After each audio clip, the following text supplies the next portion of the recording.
ನಮಸ್ಕಾರ ವೀಕ್ಷಕರೇ, ಅರಿವು ಹರಡು ಯೂಟ್ಯೂಬ್ ಚಾನಲ್ಗೆ ನಿಮ್ಮೆಲ್ಲರಿಗೂ ಪ್ರೀತಿಪೂರ್ವಕ ಸ್ವಾಗತ. ಎಲ್ಲರೂ ಹೇಗಿದ್ದೀರಾ? ಚೆನ್ನಾಗಿದ್ದೀರಾ ಅಂತ ಭಾವಿಸ್ತಾ ವಿಡಿಯೋನ ಸ್ಟಾರ್ಟ್ ಮಾಡೋಣ. ಇವತ್ತಿನ ಅರಿವು ಹರಡು ಚಾನಲ್ನಲ್ಲಿ ನಾವು ತಿಳಿದುಕೊಳ್ಳುತ್ತಿರುವ ವಿಷಯ ಕ್ಯಾರೆಟ್.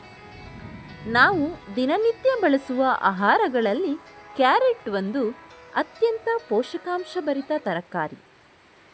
ಇದನ್ನು ದಿನನಿತ್ಯ ಬಳಸುವುದರಿಂದ ಆರೋಗ್ಯಕ್ಕೆ ಅನೇಕ ಉಪಯೋಗಗಳಿವೆ. ಮೊದಲನೆಯದಾಗಿ ಕ್ಯಾರೆಟ್ನಲ್ಲಿ ವಿಟಮಿನ್ ಎ ಹೆಚ್ಚಾಗಿ ಇರೋದ್ರಿಂದ ದೃಷ್ಟಿಯನ್ನು ಹೆಚ್ಚಿಸಲು ಸಹಾಯ ಮಾಡುತ್ತೆ. ಕಣ್ಣಿನ ಆರೋಗ್ಯಕ್ಕೆ ತುಂಬ ಒಳ್ಳೆಯದು.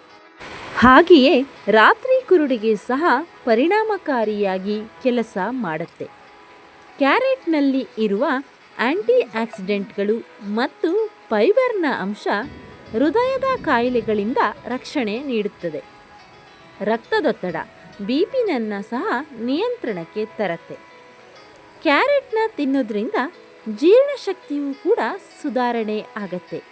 ಜೀರ್ಣಶಕ್ತಿಯನ್ನು ಉತ್ತಮಗೊಳಿಸುತ್ತೆ. ಜೀರ್ಣಕ್ರಿಯೆ ಒಂದು ಸರಿಯಾಗಿ ಆದರೆ ಆರೋಗ್ಯದ ಸ್ಥಿತಿ ಯಾವಾಗಲೂ ಹತೋಟಿಯಲ್ಲಿ ಇರುತ್ತದೆ. ಪ್ರತಿನಿತ್ಯ ಕ್ಯಾರೆಟ್ನ ನಿಯಮಿತವಾಗಿ ಸೇವಿಸ್ತಾ ಬಂದರೆ ಇದರಲ್ಲಿ ವಿಟಮಿನ್ ಸಿ ಇರೋದ್ರಿಂದ ಚರ್ಮಕ್ಕೆ ಕಾಂತಿಯನ್ನು ಕೊಟ್ಟು ಹೊಳೆಯುವಂತೆ ಮಾಡುತ್ತೆ.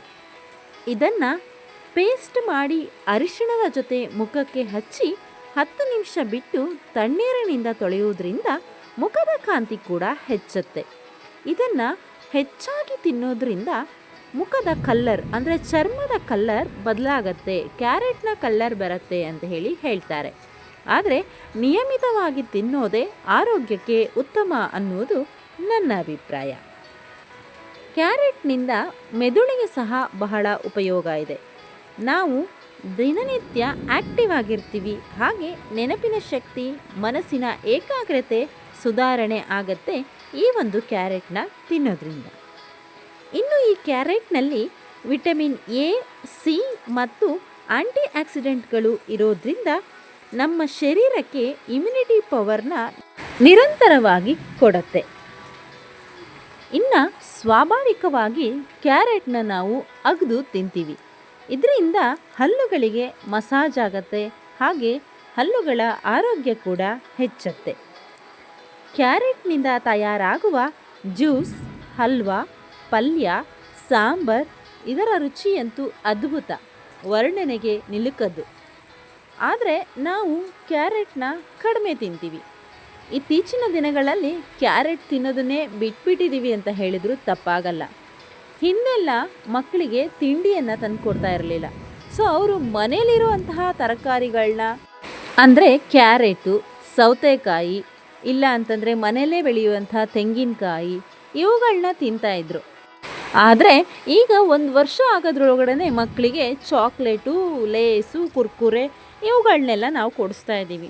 ಹಾಗಾಗಿ ಅವರಿಗೆ ತರಕಾರಿ ಅಂದರೆ ಕ್ಯಾರೆಟ್, ಸೌತೆಕಾಯಿ ಇವನ್ನೆಲ್ಲ ತಿನ್ಬೋದು. ಮನೇಲಿ ತೆಂಗಿನಕಾಯಿ ತಿನ್ಬೋದು.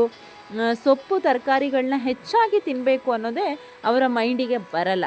ಸೊ ಹಿಂದೆ ಎಲ್ಲ ಈ ಒಂದು ತರಕಾರಿಗಳನ್ನ ಹೇರಳವಾಗಿ ಯೂಸ್ ಮಾಡ್ತಾ ಇದ್ದಿದ್ರಿಂದನೇ ನಮ್ಮ ಅಜ್ಜ ಅಜ್ಜಿ ಅಥವಾ ಅದಕ್ಕಿಂತ ಹಿಂದಿನ ಜನ್ರೇಷನ್ ಅವರು ಹೆಚ್ಚು ಆರೋಗ್ಯವಾಗಿರ್ತಿದ್ರು. ಅವರಿಗೆ 80-90 ವಯಸ್ಸಾದರೂ ಕೂಡ ಕಣ್ಣಿನ ದೃಷ್ಟಿ ಚೆನ್ನಾಗಿರ್ತಿತ್ತು, ನೆನಪಿನ ಶಕ್ತಿ ಚೆನ್ನಾಗಿರ್ತಿತ್ತು. ಆದರೆ ಈಗ ವಯಸ್ಸು 20 ದಾಟ್ತಾ ಇದ್ದಂಗೆ ನೆನಪಿನ ಶಕ್ತಿ ಅಷ್ಟು ಹೋಗಿರುತ್ತೆ. ವಯಸ್ಸು 10 ದಾಟ್ತಾ ಇದ್ದಂಗೆ ಪ್ರತಿಯೊಬ್ಬರು ಮಕ್ಕಳು ಕನ್ನಡಕನ ಹಾಕೋದಕ್ಕೆ ಸ್ಟಾರ್ಟ್ ಮಾಡ್ತಾರೆ. ಸೊ ಕ್ಯಾರೆಟ್ ಒಂದೇ ಅಲ್ಲ, ನಾವು ದಿನನಿತ್ಯ ಬಳಸುವಂಥ ಹಲವಾರು ತರಕಾರಿಗಳಲ್ಲಿ ಎಲ್ಲ ರೀತಿಯ ವಿಟಮಿನ್ಗಳು ಇರುತ್ತೆ. ಆದರೆ ಈಗ ನಾವು ಹೆಚ್ಚಾಗಿ ತರಕಾರಿಯನ್ನು ತಿನ್ನೋದನ್ನೇ ಬಿಟ್ಬಿಟ್ಟಿದ್ದೀವಿ. ಏನಿದ್ರು ಮ್ಯಾಗಿ ಮಾಡಿಕೊಡು, ಇಲ್ಲ ಪಾಸ್ತಾ ಮಾಡಿಕೊಡು ಅನ್ನೋ ಮಕ್ಕಳೇ ಹೆಚ್ಚು ವಿರಹ.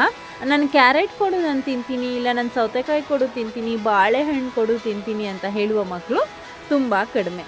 ಸೊ ಇದನ್ನು ನಾವು ಹಿರಿಯರಾಗಿ ಮಕ್ಕಳಲ್ಲಿ ಅಭ್ಯಾಸ ಮಾಡಿಸ್ಬೇಕು. ನಾವು ಕೂಡ ತಿನ್ನಬೇಕು. ಇದರಿಂದ ಎಷ್ಟೆಲ್ಲ ಬೆನಿಫಿಟ್ಸ್ ಇದೆ ಅಂತ ಹೇಳಿ ನಾವು ತಿಳ್ಕೋಬೇಕು. ಇದಿಷ್ಟು ಕ್ಯಾರೆಟ್ನ ಬಗ್ಗೆ ಮಾಹಿತಿಯಾಗಿತ್ತು. ಇನ್ನು ಹೆಚ್ಚಿನ ಇಂತಹ ಮಾಹಿತಿಗಾಗಿ ನಮ್ಮ ಅರಿವು ಹರಡು ಯೂಟ್ಯೂಬ್ ಚಾನಲ್ನ ಸಬ್ಸ್ಕ್ರೈಬ್ ಮಾಡೋದನ್ನು ಮರಿಬೇಡಿ. ಹಾಗೆ ಇವತ್ತಿನ ಮಾಹಿತಿ ಉಪಯುಕ್ತವಾಗಿತ್ತು ಅಂತ ಅನಿಸಿದ್ರೆ ಲೈಕ್ ಮಾಡಿ, ಕಮೆಂಟ್ ಮಾಡಿ, ಶೇರ್ ಮಾಡಿ. ಈ ವಿಡಿಯೋವನ್ನು ಕೊನೆ ತನಕ ನೋಡಿದ್ದಕ್ಕಾಗಿ ಧನ್ಯವಾದಗಳು.